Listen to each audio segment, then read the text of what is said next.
Sarah Shiva ela fala algo bem interessante, que os igrejados, quando eles casam, a primeira coisa que eles fazem é ter um filho, né? Isso é bem interessante. E nesse ponto ela está certa, né? Totalmente certa. Mas eu quero ir além, né? O que que acontece normalmente? O que eu vejo é o seguinte: como eu não sou do meio da igreja, mas eu tenho contato com a igreja. Eu vou falar aqui um pouco a respeito do que eu tenho entendimento, certo? O que eu vejo acontecer no meu entorno, né? E o que é muito comum é dos caras se relacionar, certo?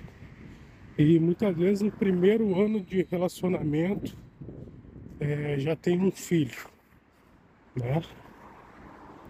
E eu acredito que esse fenômeno, isso que ela falou ali no vídeo, não é somente ao público igrejado, né? Eu acho que a sociedade no geral acontece isso, né? Como meu canal aqui é um canal pertencente em parte, né? Em parte, não totalmente, mas a machosfera, com ideais da machosfera, eu tenho que deixar algumas verdades expostas até para os caras não cometer esse erro, né? Porque é muito comum, tu pega, se relaciona e de repente tu pega ali uma parceira que já tá numa idade limite, que até isso que ela fala ali também, no vídeo, eu pensei que ela não ia falar a respeito disso, mas ela acaba falando, que é ali naquele período ali dos 30 anos, né, que bate o desespero. Então é uma coisa a mais que o homem tem que se preocupar, entendeu?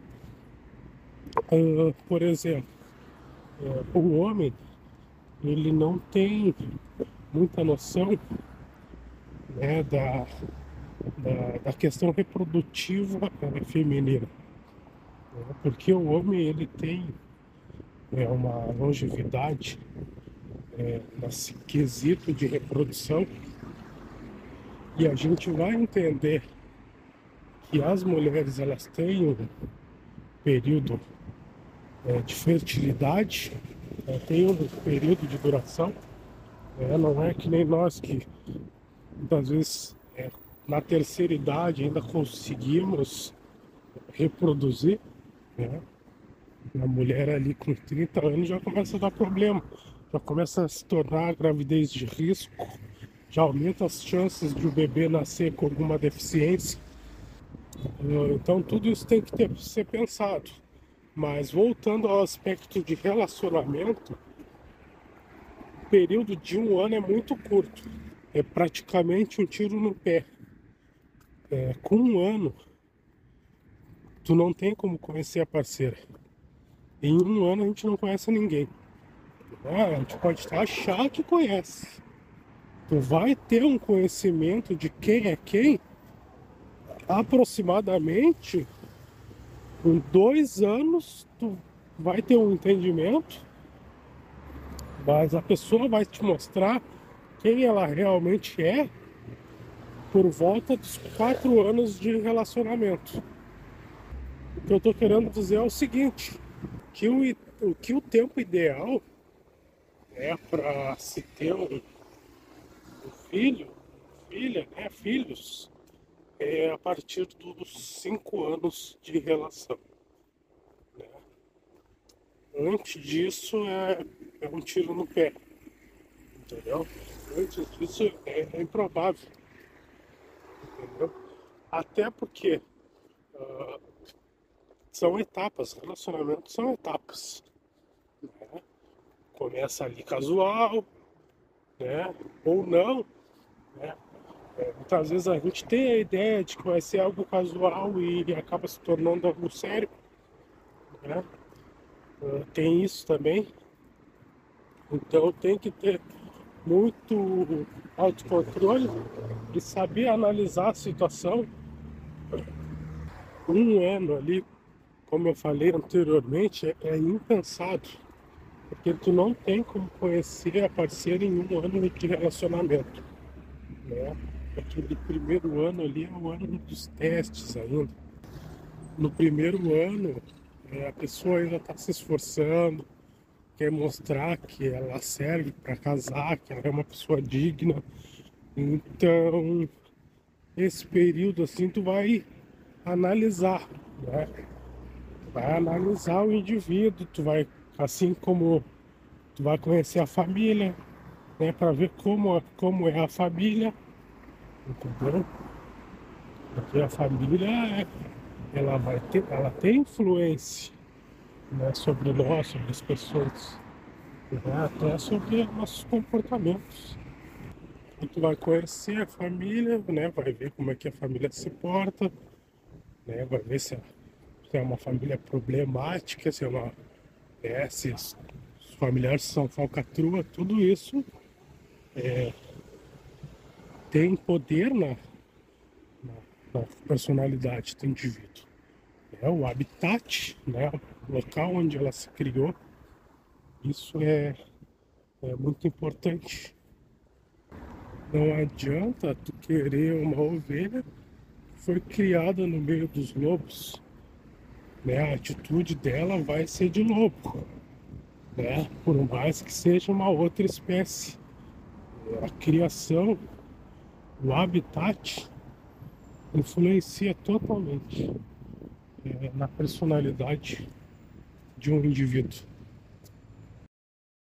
Que eu mais bato na tecla, porque o povo cristão tem essa mania, o povo das igrejas, de modo geral, casar e ter filho logo. Eu falo muito isso, não faça isso, principalmente mulheres mais eu velhas. ia falar o contrário, que eu também não aconselho, casar e logo ter filho. E mulheres mais velhas que demoraram muito para casar, elas ficam com medo do relógio biológico, elas querem casar logo e ter filho. Eu falo o seguinte, a criança, quando ela chega, tem até vídeo meu no YouTube sobre isso, chamado Filho Une ou Separa. E eu falo, olha, eu sei que algumas pessoas vão ficar chateadas comigo, filho não une. O filho, ele vai entrar no meio, literalmente, e no meio ele vai separar. Por isso, a cola entre vocês tem que estar tão firme, de modo que quando a criança chegar, vocês estão meio enjoados um do outro.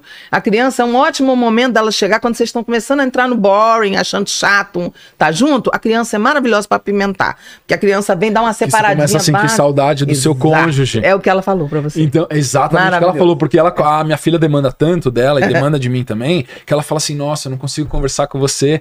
E a gente começou a conversar na sala de casa ou na cozinha, a minha filha já se joga no colo dela, já se joga no meu colo, porque ela não quer que a gente converse. Sim. Ela quer atenção pra ela.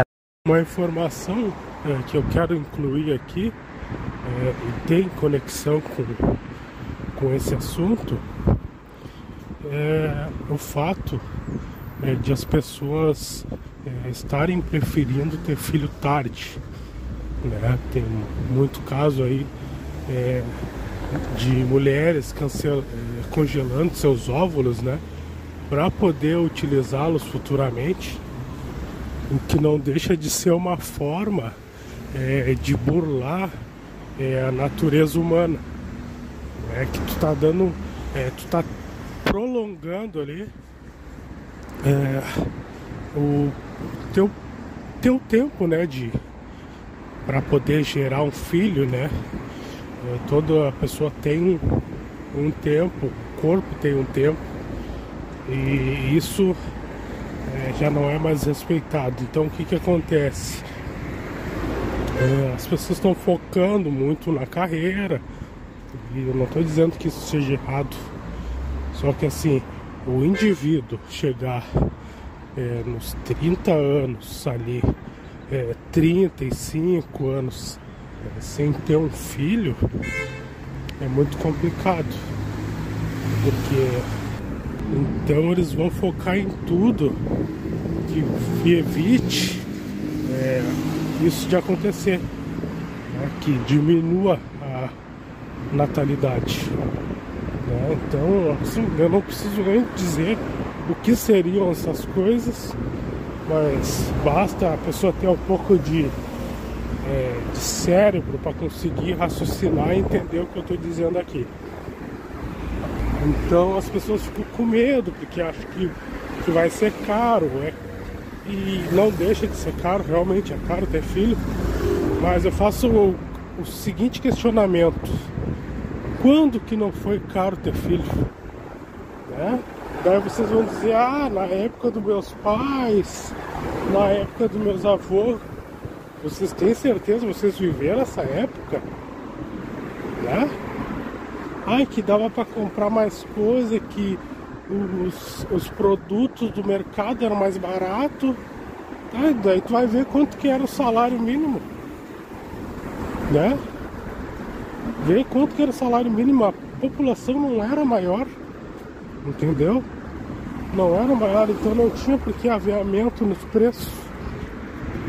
E mesmo assim, com os valores ditos baixos, né, como eles dizem, as pessoas não saíam do lugar, não conseguiam fazer nada.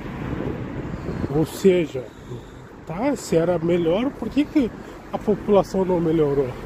Por que eles não investiram em casa? Por que eles não aumentaram o poder de compra? Né? Não compraram coisas úteis, né? Tu vê que tem uma lacuna, tem um buraco e as coisas não batem. Né? Filho sempre foi caro. Sempre foi caro e sempre vai ser caro. Então, as pessoas têm que entender isso. O ciclo da vida é nascer, crescer, se reproduzir, envelhecer e morrer. Entendeu? Agora, o que tu faz nesse tempo, nesse período, isso importa. Isso que vai definir o que tu fez no mundo. Qual foi a tua trajetória, a tua história.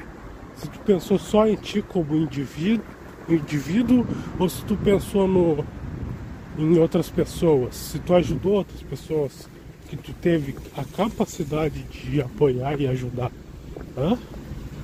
Tudo isso aí conta. Não, eu olhei só pro meu umbigo, pensei só em mim. Desse mundo a gente não vai levar nada.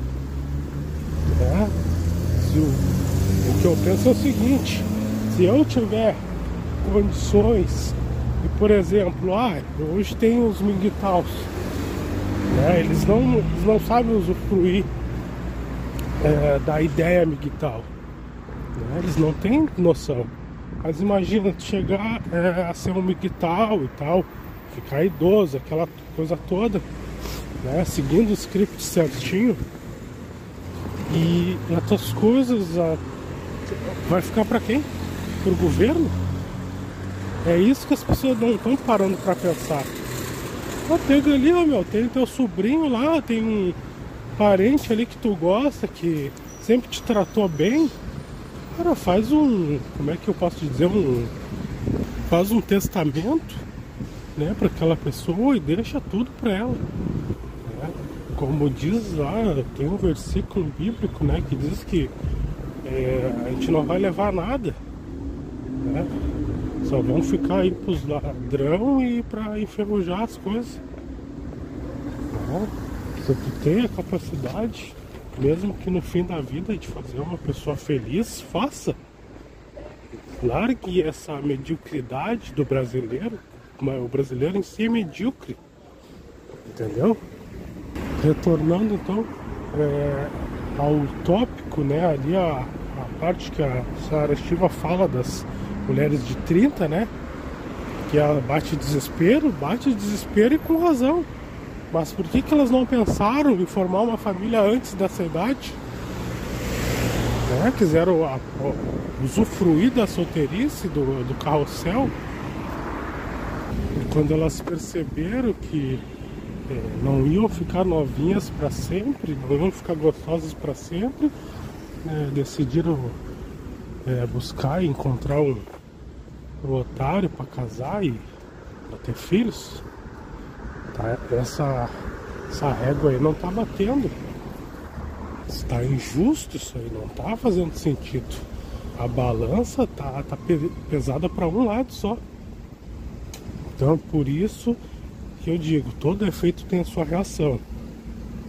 O feminismo teve seu auge aí novamente a partir de 2010, né? E de forma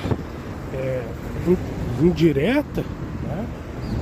Os homens vão começar a acordar e já estão acordando, né? Vai haver um efeito reverso no qual a mulher moderna vai ter que se adaptar. É isso que eu estou falando, é um fato, né? Nada permanece igual. Isso aí tem um efeito e já está gerando um efeito. Os homens estão acordando. E eu me pergunto, as mulheres, no modo geral, na sua maioria, vão estar preparadas para a rejeição? Né? Vão estar preparadas para isso? Para a falta de apoio e ajuda dos homens? Creio que não.